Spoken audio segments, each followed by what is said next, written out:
तो दोस्तों इस वीडियो में आपको बिजनेस स्टडीज़ के बारे में बताने वाला हूँ कि बिजनेस स्टडीज़ में किस तरीके से आप पास हो सकते हो या फिर आप कैसे अच्छे मार्क्स स्कोर कर सकते हैं। तो देखिए बिजनेस स्टडीज़ में आपकी दो बुक है ना, part A and part B.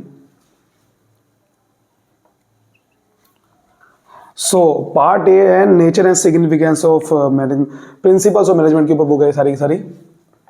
And part B है आपकी फाइनेंशियल, ठीक है, बिजनेस फाइनेंस के ऊपर। सो देख बिजनेस फाइनेंस एंड मार्केटिंग के ऊपर। तो पहली बुक में आपका जो सबसे पहला जो चैप्टर है, देखिए मैं आपको थोड़ा सा वो बता दूं कि किस तरीके से आपका आता है। देखिए स्टार्टिंग का जो चैप्टर 1 है, चैप्टर 2 है जो कि प्रिंसिपल्स ऑफ मैनेजमेंट के ऊपर है, चैप्टर 3 बिजनेस एनवायरनमेंट। ये तीनों चैप्टर मिला के ही 14 नंबर के बैठ गए।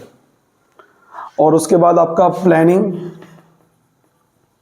एंड ऑर्गेनाइजिंग, ये दोनों मिला के 60 नंबर के हैं।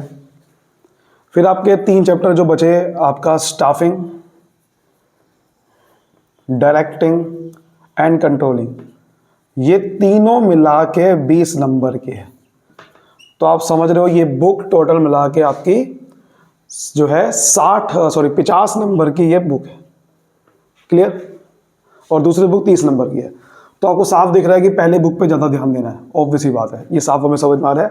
और उस पर जो आप देखोगे तो सबसे जो बेहतरीन चैप्टर है, जो सबसे ज़्यादा मार्क्स के है, आप ध्यान से देखो ये 2 चैप्टर, क्योंकि ये 3 मिला के 20 है लेकिन ये 2 मिला के 16 है। तो आप समझ सकते हो कि ये ज़्यादा इंपॉर्टेंट है और इस पर ज़्यादा ध्यान दो। प्लानिंग ऑर्गेनाइजिंग में सबसे पहले प्लानिंग एक बहुत ही आसान चैप्टर है। कई बार इसमें से सिंपल क्वेश्चन भी बन जाता है बिना केस स्टडी का भी।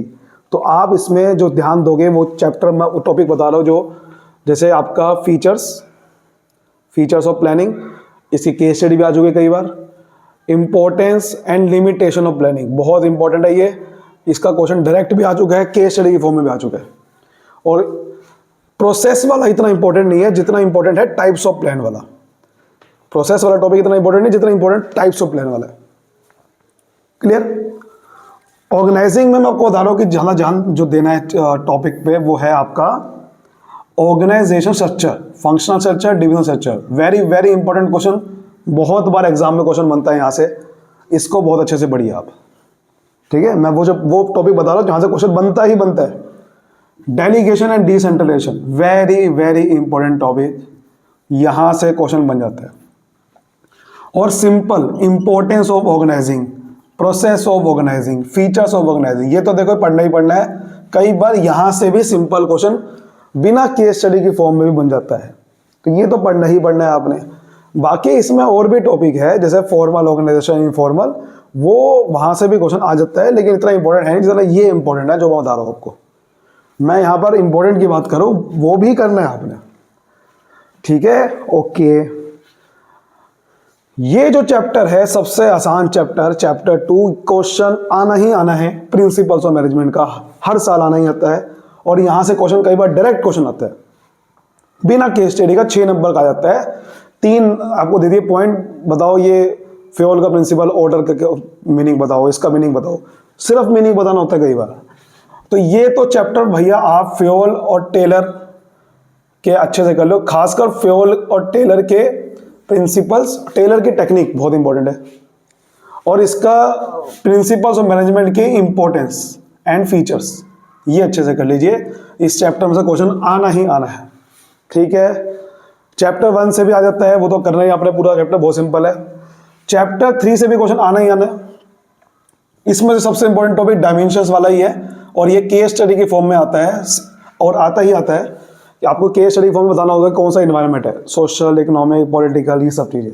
क्लियर है यहाँ तक बात? फिर यहाँ पर बात करें तो ये भी बहुत इंपॉर्टेंट चैप्टर्स है, क्योंकि आपको साफ दिख रहा है 20 नंबर के है। स्टाफिंग में से आपका जो टॉपिक है वो ट्रेनिंग वाला एक बहुत इंपॉर्टेंट टॉपिक है।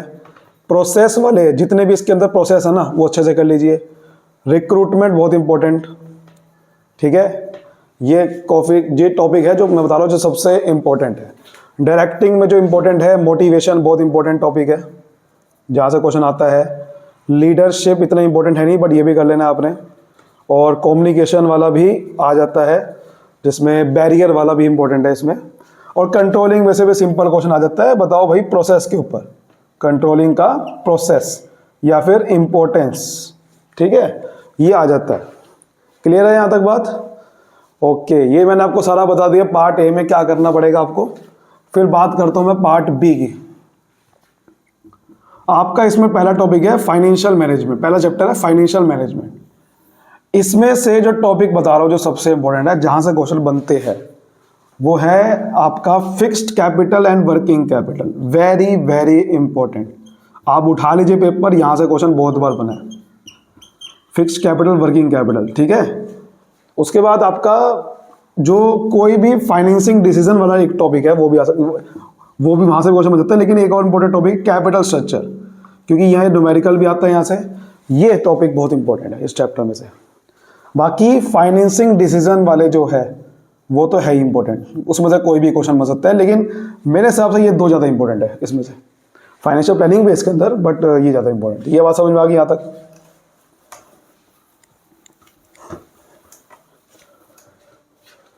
उसके बाद आता है आपका दूसरा चैप्टर आता है फाइनेंशियल मार्केट।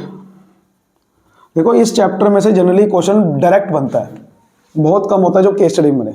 और ये जो पहला और दूसरा चैप्टर है ना, दोनों मिला के 15 नंबर का है। 4 चैप्टर है इस बुक में, 15-15 नंबर के 2-2 चैप्टर है। ठीक है, फाइनेंशियल मार्केट में सबसे इंपॉर्टेंट टॉपिक है सेबी वाला, सेबी के फंक्शन, वेरी वेरी इंपॉर्टेंट। उसके बाद आपका इसके अंदर सबसे इंपॉर्टेंट एक और है, आपका प्राइमरी मार्केट है, सेकेंडरी मार्केट वो तो है ही। स्टॉक मार्केट के ऊपर या फिर स्टॉक मार्केट का जो ट्रेडिंग प्रोसीजर है वो बहुत इंपॉर्टेंट है, इसमें से क्वेश्चन आ जाता है। ठीक है, लेकिन ये सेबी का फंक्शन बहुत इंपॉर्टेंट है। स्टॉक मार्केट के फंक्शन भी है, प्रोसीजर भी हो गया, वो भी आप कर लेना अच्छे से। बाकी इसमें डिफरेंस कर लेना अच्छे से, difference between primary market and secondary market, या difference between capital market and money market, वो टॉपिक समझ रहे हो? चलिए, ये मैंने आपको बता दिया। इसमें से मैं आपको सारे इंपॉर्टेंट टॉपिक बता रहा हूँ जो बंदा पास होना चाहता है सिर्फ। मार्केटिंग मैनेजमेंट बहुत ही ज्यादा इंपॉर्टेंट, क्वेश्चन आना ही आना है, फिक्स है। ठीक है, और ये मैं आपको बता रहा हूं कि इसमें से कुछ ऐसे टॉपिक है जहां से क्वेश्चन ज्यादा बनता है। एक है मार्केटिंग फिलोसफी, मतलब कि इसमें फिलोसफी वाला टॉपिक बहुत इंपॉर्टेंट है, केस स्टडी में आ जाता है। जैसे कि आपको बताना है कि product concept, production concept, selling concept, marketing concept. ठीक है, बहुत ही ज़्यादा इजी होता है वो आपको कर लेना है अच्छे से। उसके बाद आपका फंक्शंस ऑफ मार्केटिंग वाला बहुत इंपॉर्टेंट, ये भी आ जाता है केस स्टडी में ही, फंक्शंस ऑफ मार्केटिंग। उसके बाद आपका 4 P's वाला तो अच्छे से कर ही लीजिए आप, प्रोडक्ट, प्राइस, प्लेस, प्रमोशन, सारा ही कर लीजिए। उसमें से कोई भी बन जाता है टॉपिक का क्वेश्चन, प्लेस का बन जाता है, प्राइस का बन जाता है अलग से, प्रमोशन का बन जाता है केस स्टडी में कई बार। तो यही इंपॉर्टेंट है इस चैप्टर में से, यही इंपॉर्टेंट है और कुछ है ही नहीं। ब्रांडिंग, पैकेजिंग वाला टॉपिक, लेबलिंग, ये टॉपिक सारा ही करना है लगभग आपको, चैप्टर समझ लो बस आप, क्योंकि क्वेश्चन आना ही आना है इसमें से, तो आप अच्छे से कर लीजिए ना, बहुत ईजी है ये। फिर आपका कंज्यूमर प्रोटेक्शन है।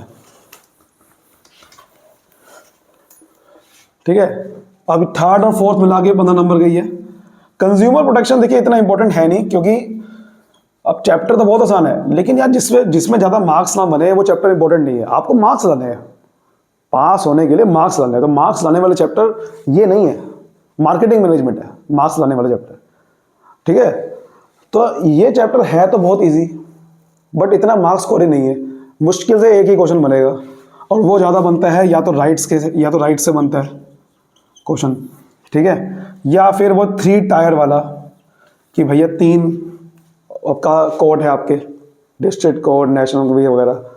ठीक है, 3 टायर वाला बन जाता है। या फिर आपका इसमें आपकी ड्यूटीज़ वाला बन जाता है, कंज्यूमर की ड्यूटी क्या होती है, इंपॉर्टेंस क्या होती है कंज्यूमर प्रोटेक्शन की। तो यहाँ से क्वेश्चन ज़्यादातर बन जाते हैं चैप्टर में से। एनजीओ का रोल भी आ जाता है, लेकिन ये ज़्यादा इंपॉर्टेंट है, जहाँ से क्वेश्चन ज़्यादा आता है। और ये मैंने आपको बता दिया। अब आप अच्छे चैप्टर से अच्छे बढ़िए और इनको प्रैक्टिस करिए जितना हो सकते हैं। सब चैप्टर को समझने पे ध्यान दीजिए, तभी केस स्टडी हो पाएगी। वहाँ पर केस स्टडी की प्रैक्टिस कीजिए ज़्यादा, क्योंकि वहाँ सिंपल क्वेश्चन भी बनेंगे, इसलिए आपको बहुत आसान हो जाएगा। केस स्टडी के जो बनते हैं ज़्यादा, मैंने को बताया जैसे कि इसमें से नहीं बनता ज़्यादा केस स्टडी का, या बनता है तो बहुत छोटी केस स्टडी आती है, केस स्टडी का बनता है मार्केटिंग मैनेजमेंट, बहुत इंपॉर्टेंट। प्लानिंग का बन जाता है कई बार, ऑर्गेनाइजिंग का तो केस स्टडी का बनेगा, ठीक है, मैं आपको बता रहा हूँ पहले। केस स्टडी का क्वेश्चन यहाँ से बनता है, मार्केटिंग मैनेजमेंट होगी। कई बार आपका मोटिवेशन का बन जाता है केस स्टडी का, ठीक है। इस तरह से कुछ टॉपिक है जो केस स्टडी से ही आते हैं, केस स्टडी में ही आ जाते हैं। लेकिन ऐसा जरूरी नहीं है कि वो केस स्टडी में आए, वो सिंपल भी आ जाते हैं। तो आपको हर चीज़ की प्रैक्टिस होनी चाहिए। आपको क्या करना है, चैप्टर को समझने पर ध्यान देना है और उसको लर्न करना है अच्छे से, बस। चाहे केस स्टडी में है, चाहे वो सिंपल क्वेश्चन है, आप हर एक के रेडी है। तो मिलते हैं नेक्स्ट वीडियो में। Bye bye, take care.